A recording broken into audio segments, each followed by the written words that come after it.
Earlier in the week, I told you that if New England plus New York wanted to secede and make their own country, it would be one of the wealthiest and most successful countries in the world. The red states really can't secede because they depend on the blue states. What I want to talk about today is related to that, but it's different. It really should be a massive political scandal. In fact, red states keep getting poorer. It is not an accident. This is predictably the result based on the policy they support. Look at some of the poorest states in the country: Mississippi, Louisiana, Alabama, Arkansas, West Virginia, Kentucky. They're all red states. They're all solidly Republican. They are all getting poorer. We keep hearing Republicans are going to turn these places around.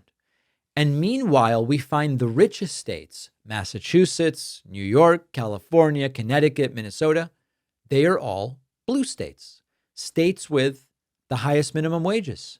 And yet they are still doing better.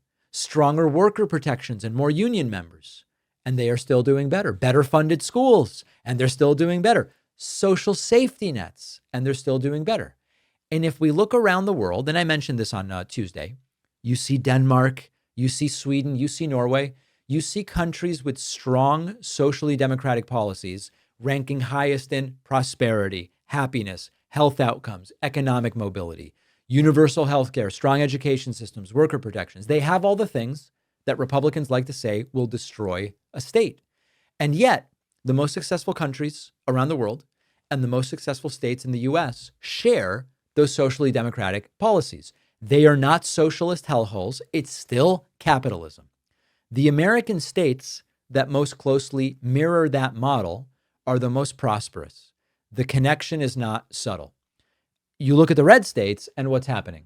They cut taxes on the rich. They promise jobs and prosperity. It doesn't happen. The revenue disappears. So they slash their education budgets. They slash healthcare. They slash infrastructure. Things get even worse. And then they act shocked when businesses don't want to relocate there. Well, the schools are terrible and there's crumbling roads and low access to healthcare. Why would we go there? Kansas actually tried this. We covered this extensively when it was going on. The Kansas experiment was massive tax cuts that were going to create an economic boom. They were going to be so attractive to businesses and to others that it's going to create an economic boom. And it didn't happen. The state fell apart. Schools started closing early. Roads fell apart. Even Republicans reversed course. Did other red states learn? No. They go, what we need is the same thing Kansas did. Mississippi, one of the poorest states, said, let's cut taxes for the wealthy. Doesn't work. Their schools are a disaster on average, and they're going to get even worse. They reject the Medicaid expansion. So now you've got rural hospitals that are closing. But the rich and corporations got their tax breaks, right? What drives me nuts about this is that these states survive despite their mismanagement, thanks to federal subsidies coming disproportionately from blue states. California and New York send way more money to Washington than they get back. And then Washington sends the money to the red states that are failing thanks to their own disastrous policies. Mississippi gets way more money out than what they pay in. You also have to talk about the brain drain. Young people who get educated in red states leave for where the good jobs are, where the salaries are higher, where their rights are protected. That is not red states. That is blue states on average. But Republicans keep saying, oh, these coastal elites, and there's a little bit of population that's moving from California and New York to Texas and Florida. But the big picture here is that these red states aren't doing well. The welfare programs in blue states are not causing the problem that Republicans predict. Critical race theory, which they don't understand and isn't actually something being taught, it's not causing a problem for the blue states. But what is making red states poorer and poorer is they keep electing people who run on making government not work. Then government doesn't work and the state suffers. You come in and you sabotage education and you gut worker protections and you reject federal funding.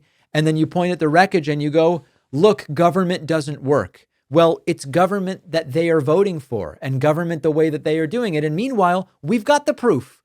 You look at Scandinavian social democracy, you go, damn, things are pretty good in Denmark and Sweden. Then you look at Massachusetts and Connecticut, you go, wow, the policies in Massachusetts and Connecticut are really similar to Denmark and Sweden. And look, life expectancy is longer, people make more money, education's better, more access to healthcare, better infrastructure. It's so obvious, and yet they don't want to acknowledge it. If you invest in education, infrastructure, and healthcare, people do better. States that treat governance as an ideological experiment in proving government is bad, well, they're not doing well. Their schools fail, they get poverty, and the future doesn't look so bright. So the data is clear. The pattern's undeniable. And election after election, these states are choosing the same failed policies. Will they ever learn is the question I leave you with.